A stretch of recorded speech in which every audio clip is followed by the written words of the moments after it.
Hey there guys, welcome back for another episode of Mortal Realms Monday painting video. Today I'm painting the Celestial Dracoline from issue 59 of the Mortal Realms magazine, and if you guys have seen some of my recent videos, you'll know that I had some issues with a hard drive, and so I lost the footage that I had for the previous Dracoline, the Lord Arcanum on Dracoline. So basically this one is painted in exactly the same method, so you can go ahead and check out how I did or do the colour scheme for this. So obviously I wanted a sort of a golden lion type fur colour to this. So to start off with, all I'm doing is applying a even coat of Avalon Sunset over all of the lion, with exception obviously to the sort of the stone gem parts of it and the spine spikes or whatever they should be. But yeah, just going over and getting a good even couple of layers on this. Obviously it's thin down a little bit, so I'll get on with this and we'll be back in a bit. Okay, so next up, to get some shadows and whatnot in those recesses, I'm going to apply a wash of Reichland Flesh Shade all over the yellow. And what this is going to do is obviously settle into those recesses, but it's also going to stain you know, all of those yellow area with that sort of reddish brown tint. Obviously we want this for shadow areas, you know, under the body and stuff, as well as those deeper recesses, you know, in between muscles and things like that. So I'll get a coat of this on and then leave it for about 15 minutes, 10 to 15 minutes to dry, and obviously for you guys it'll be less than a second. Right, so once the Reichland Flesh Shade has dried, you can see it picks out all those recesses and all the little textures really nicely. So all I'm going over now, or all I'm doing now, is going back over with some thinned down Reichland Flesh Shade. Obviously not quite a glaze, but you know, it is fairly thin, and all I want to do is just pick off all of those large muscle areas, you know, the raised areas, anywhere that is upwards towards the sky, parallel with the ground. What I'll also do is use this for lining and edge highlighting some of those folds of skin, and sort of like the ripple type skin areas, including the ones underneath, but I won't apply this as a main area underneath. I want to leave that Reichland Flesh Shade stained yellow for some undershadow. Obviously, as you can see, as this dries, it does leave, or it does settle down a little bit. It goes on a little bit bright, but it does settle back down, leaving it, you know, a tone up from the shaded area. Obviously, as these areas sort of roll into sort of the dips between muscles, I'll leave those areas a little bit with the stained area or the shaded area, and obviously definitely leaving the Reichland Flesh Shade in those deep cracks and crevices between the muscle groups. I only do a couple of thin layers on this, you know, just to get not quite the Avalon Sunset opaque, but just to brighten it up a little bit, so you can see a little bit of transition between the brighter areas and the shadows. But I'll get on with this and you can take a look at it in the next step. Okay, so next up, for the sort of the brighter areas, definitely those parallel to the ground, sort of a smaller area of the flatter muscle groups, sort of the larger muscle groups, and edge highlighting. I'm using a mix, a 50-50 mix of Uriel Yellow and the Avalon Sunset, just to brighten it up a little bit. Now I think the difference between this dracoline and the one that I lost the recordings for is, instead of using the Uriel Yellow, I think I used White Scar to brighten the yellow but also mute it down a little bit. I think, looking at the end results of the two, I will show you at the end, the two side by side, you'll see that the first one I did has a bit of a stronger tone to it, a little bit more brown, and the highlights are a little bit more muted, which is what the white does. By using the Uriel Yellow, I get a little bit more bright and more vibrant finish to it, but it's not too big a deal. You know, they're supposed to be their own individual beasts, so they are going to have a little bit of colour and tone variation. You know, you don't want them looking exactly the same, so it works out for the best. But if you guys want the idea of the one that I did a while back, then instead of using the Uriel Yellow, use a little bit of White Scar, and obviously tone down the Avalon Sunset a little bit, and you'll get similar results to the other one. But like I say, I'll use this to brighten up some of those brighter spots, some edge highlighting and things like that, and then we can come back and take a look at the result before the next step.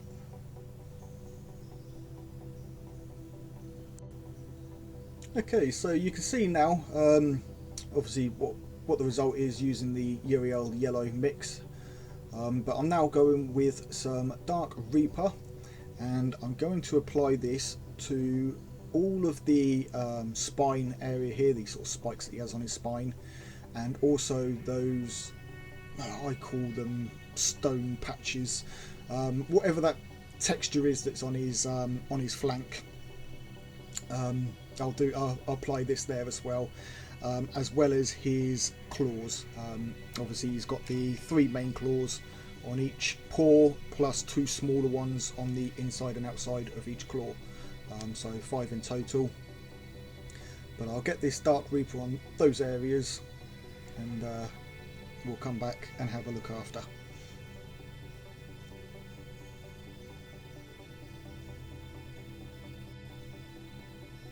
Okay, so I'm now using a mix of Dark Reaper and Fenrisian Grey.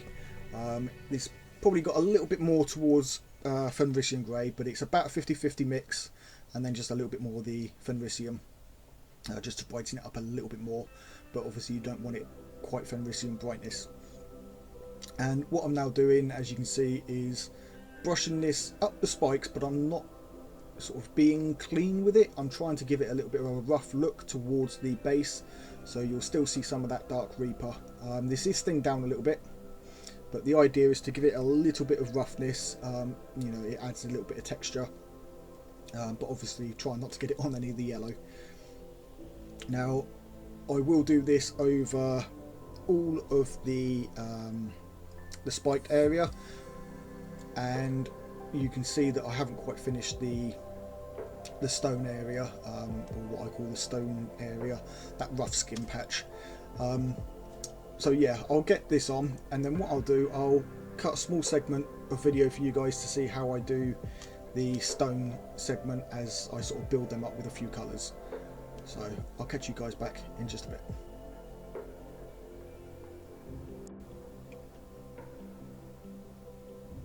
Right, so what I'm doing now, very quickly, is just getting some Abaddon Black on all of the straps and sort of the little leads and stuff that he has sort of around his body. Now, as I mentioned, I'm not going to paint the rider on camera.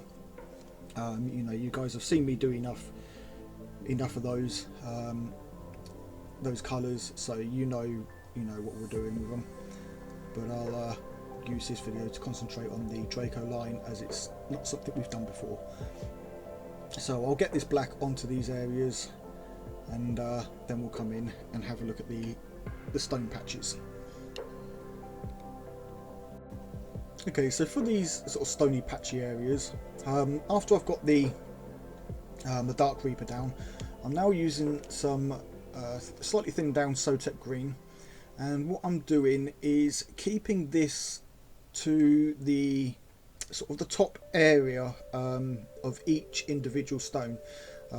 They kind of have a texture ridge line on each of them, and it sort of splits you know, they're not flat, they have these sort of edge sides to them, and what I'm trying to do is paint the sort of the more exposed to the sky sides. So if you imagine it to be a cube, I'm painting, or a dice, I'm painting the top side and then sort of the left and right sides. Now obviously these aren't cubes, they are slightly, you know, they're different weird shapes, but you can get the idea of each face that I'm painting, and then I'll leave sort of the bottom face with the Van Rissen grey. And what this is doing is giving the effect of sort of a 3D stone look to it. Obviously if I was to cover it in a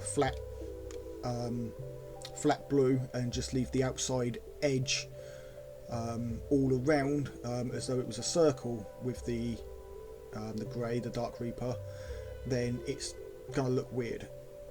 So the idea is take each individual stone and paint the top face and then the faces to the side of them, or you know, the angled faces, and then leave sort of the bottom area with the Dark Reaper.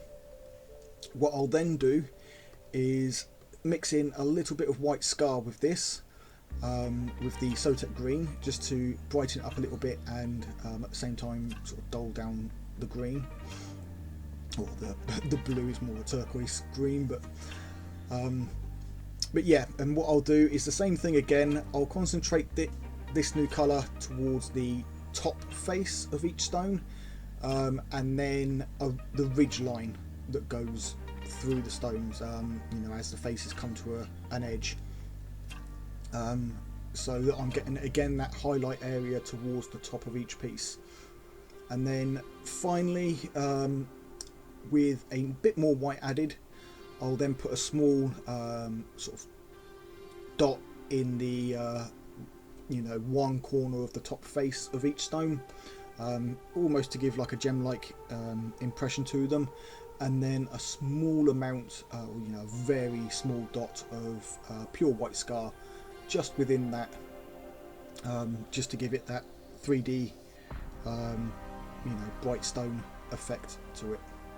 So I hope that explains it, you know, enough for you guys, that you can see what I'm doing.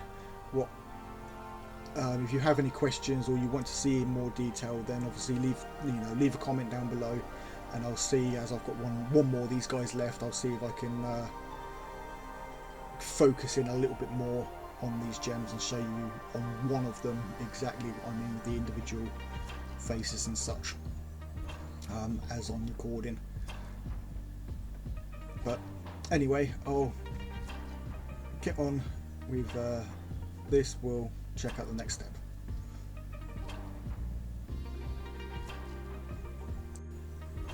Right, so now that the majority of the dracoline is done, I'm now taking some Eshin Grey and just edge highlighting all of the black leather straps. So nice and simple, just very carefully, using a size 1 brush here, just edge highlighting both top and bottom of all of the straps. Now if I find that I've made a line too wide, it's not a problem. All I do is, once I've got all the lines in, I'll take some Abaddon black and just very carefully repaint down the center of the straps, and that will obviously neaten up the lines. I'll then follow that with some broken highlights of Dawnstone, just to give a little bit of a clean but very slightly worn edge to the straps. Okay, so I'm now going in with some Retributor armor and just applying this to obviously all of the areas that I want to be gold. So for the case of this guy, it's the 3 small lightning bolts on the strap on the back of his legs, obviously on both sides. I'm not sure exactly what it is, but the symbol that I'm painting here, as well as the one on the front and also on his cheeks. I'll then follow this with a wash of dracoline flesh shade. You could use the gloss version. Sorry, I had trouble getting words out then. You could use the gloss version of this, as I've shown in previous videos, or you could even use Agrax Earth Shade. Obviously you're going to get a slight variation on the end result, depending on what you use, but I find that dracoline flesh shade has that slightly redder tone to it, and it's not quite as heavy as the Agrax Earth Shade, and gives a better result when used over the gold. I'll then obviously let that dry for about 10-15 minutes again, and then very lightly pick off some edge highlights with the Balthazar gold again, just to brighten it up on some of those areas. Right, and for the last of the metal areas, I just used some iron breaker. There's not exactly any large areas on this, it's literally the small links that hold the emblems on, as well as the buckle for the straps. So I don't bother washing this with Nuln Oil. I don't need to highlight it, anything like that. They're such small areas that highlighting and shading, just not only is it not necessary, but it wouldn't work anyway, and definitely not for a tabletop finish. Okay, so finally for the mouth and eyes, all I do is take some of the white scar here, and it's slightly thinned down, apply it over the teeth, and obviously a single coat is going to allow some of that grey to show through slightly, making them not so bright white, so that I don't need to shade or anything like that. The tongue, the eyes, will get obviously a dot of the same white for each eye, and then a small dot of black within each, to make up the pupils, and then I'll finish it off with some pink horror for the tongue, and then that is pretty much it, guys. So I'll get on with this, and then we can see the end result and obviously comparison to the other one. Right, so there we have it, guys. One finished dracoline. Can't remember what the riders are called, but yeah. So obviously I'll show you here how I went with the stones earlier. You can see they've got this sort of ridge line. This one here, for example, there's 3 faces to it.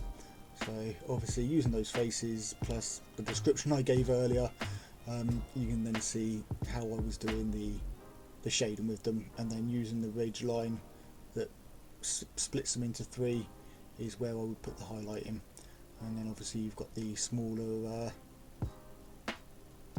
highlight spots on each one. Now comparing that to the Lord Celestant, you can see here that using the white instead of the Uriel yellow mixed with the Avalon Sunset, you get a slightly more brownish look, a little bit more muted. This one's a little bit more bright and vibrant. So obviously if you're using this, then you can decide which method you would like to use. But apart from that, yeah, there we go. Finished Dracolines. So if you've enjoyed the video, guys, then please be sure to hit that thumbs up button down there. Give the video a like. If you're not yet subscribed, then please consider hitting that subscribe button for more videos, both Mortal Realms and the upcoming Imperium series, as well as other videos that obviously I'll be making in the future. If you are recently subscribed, then thank you for your support and a big warm welcome to you. Welcome to the channel. But until next time, guys, take it easy. Keep painting those minis.